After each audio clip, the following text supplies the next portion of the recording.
ये प्रमेय है जिस पर आधारित सवाल हम आपको आज कराएंगे। एक और यदि दो त्रिभुज समरूप हैं तो दो समरूप त्रिभुजों के, केवल समरूप त्रिभुजों की बात कर रहा हूं, दो समरूप त्रिभुजों के क्षेत्रफलों का अनुपात उसकी संगत भुजाओं के वर्गों के अनुपात के बराबर होता है।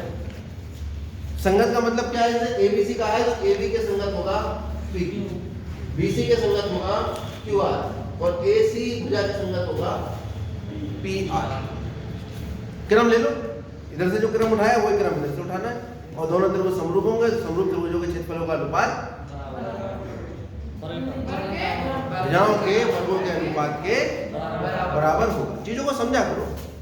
यदि दो त्रिभुज समरूप हैं तो सबसे पहली स्थिति क्या पता होगी आपको कि त्रिभुज समरूप, तो उनके क्षेत्रफलों का अनुपात संगत भुजाओं के अनुपात के वर्ग के। क्लियर हो गई बात? चलिए सवाल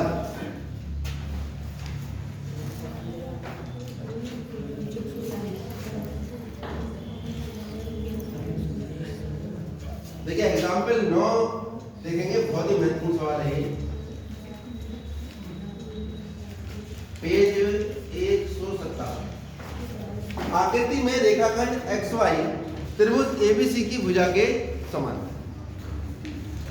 तो ये सीधे सीधे ये भी कह सकता है कि त्रिभुज ABC में XY AC भुजा के समांतर, और इसने आकृति में कह दिया तो आप आकृति के हिसाब से बनाएंगे क्योंकि ये एक त्रिभुज आपको दिया है, उस त्रिभुज का नाम है BAC और AC के समांतर एक रेखाखंड है जिसका नाम है XY। ये दोनों आपस में समान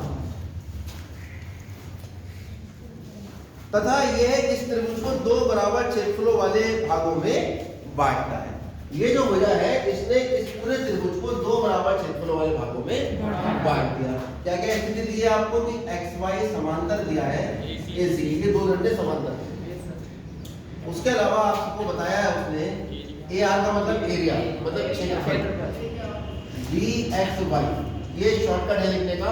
त्रिभुज BXY का क्षेत्रफल इतना बड़ा लिखने की जगह पीछे AR लिख के ब्रैकेट में लिखो, जो भी लिखोगे उसी का क्षेत्रफल मान लो बराबर है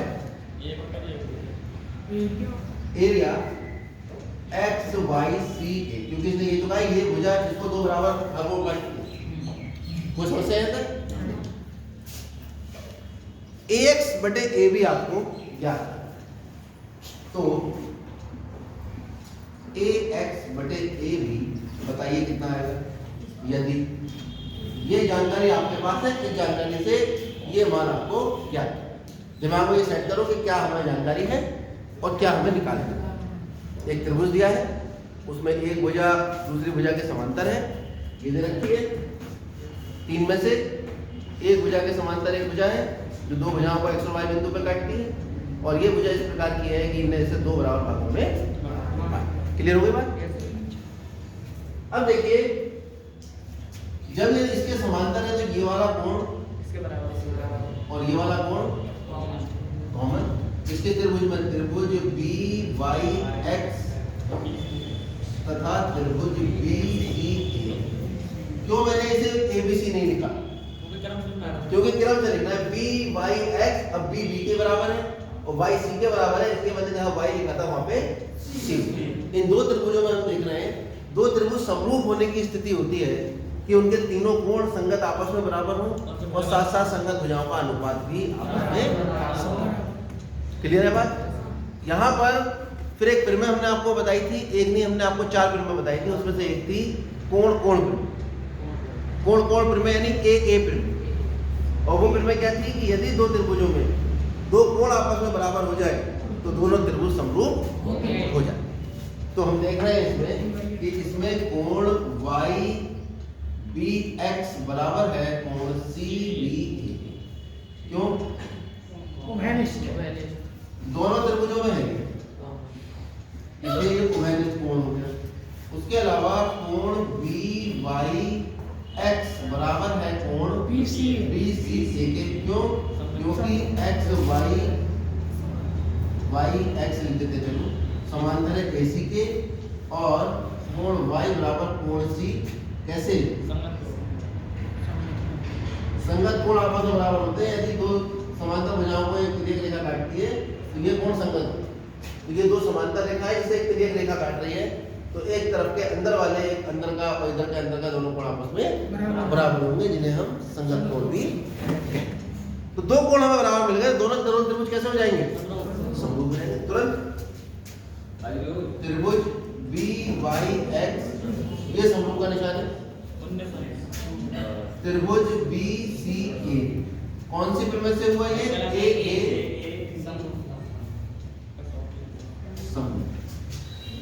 AA समरूपता से ये दोनों त्रिभुज आपस में समरूप हो गए। जब दो त्रिभुज समरूप हो गए तो ये प्रमेय हमारे काम आएगी। दो समरूप त्रिभुजों का क्षेत्रफल उसके संगत भुजाओं के अनुपात के वर्ग के बराबर होता है, यानी एरिया त्रिभुज BYX बटे एरिया, चलो ऊपर ना ये वाला लिखो, जो त्रिभुज ऊपर लिखेंगे उसकी भुजा ऊपर आएगी। त्रिभुज BCA बटे एरिया त्रिभुज BYX बराबर होगा संगत भुजाओं का अनुपात। हमें कौन कौन सी भुजाओं का अनुपात चाहिए? AX और AB का। तो AX कहां से आएगा? आएगा ही नहीं इसमें, कोई बात नहीं, अभी देखते हैं। तो आप ऐसा करो, AX जो है इस वाली भुजा का भाग है AB का, और ये BX भी AX वाली भुजा का भाग है, तो इन्हीं का अनुपात दो BX और इधर BA भुजा का वर्ग बटे BX। संगतता देखी ना, पहले तो हमने संगतता के हिसाब से लिखा, फिर हमने भुजा उठाई यहाँ से, जब ऊपर BCA त्रिभुज लिया है, BA भुजा का वर्ग यहाँ से भी पहला और तीसरा BX भुजा का वर्ग। ये संगतता का नियम आप याद रखिएगा। कोई समस्या है तक? अब इस त्रिभुज BCA को दो भागों में तोड़ दो। त्रिभुज BCA जो है वो दो चीजों से मिलकर बना है, इस त्रिभुज से और इस चतुर्भुज से, यानी एरिया त्रिभुज BYX प्लस एरिया त्रिभुज YXAC बटे एरिया त्रिभुज BY बराबर BA बटे BX का। अब क्योंकि पहले ही बता रखा है कि इस त्रिभुज का क्षेत्रफल इस चतुर्भुज के क्षेत्रफल के बराबर है, तो इस चतुर्भुज के क्षेत्रफल के लिए त्रिभुज का क्षेत्रफल लिखा जा सकता है। तो एरिया त्रिभुज BYX प्लस एरिया त्रिभुज BYX बटे एरिया त्रिभुज BYX बराबर BA बटे BX का वर्ग। कारण सही बताओ, क्योंकि एरिया त्रिभुज BYX बराबर है एरिया त्रिभुज YX। अच्छा भाई, ये तो दुगना हो गया।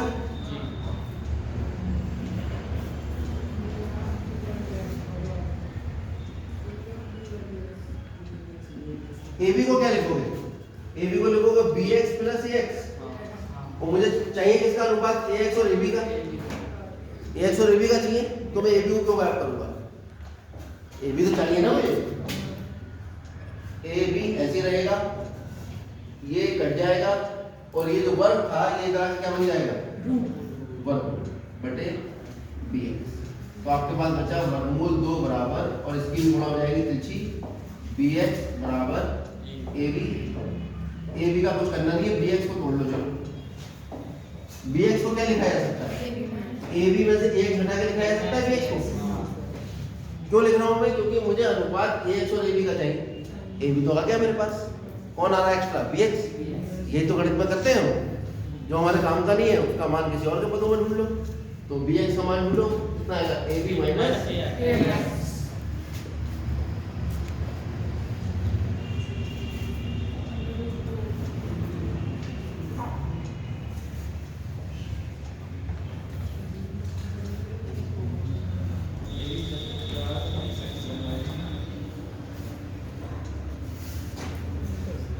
इसमें से A भी कॉमन ले लो।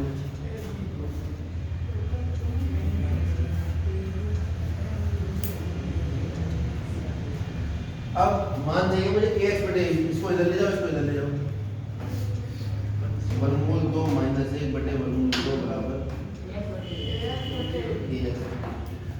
यानी आपके पास आ गया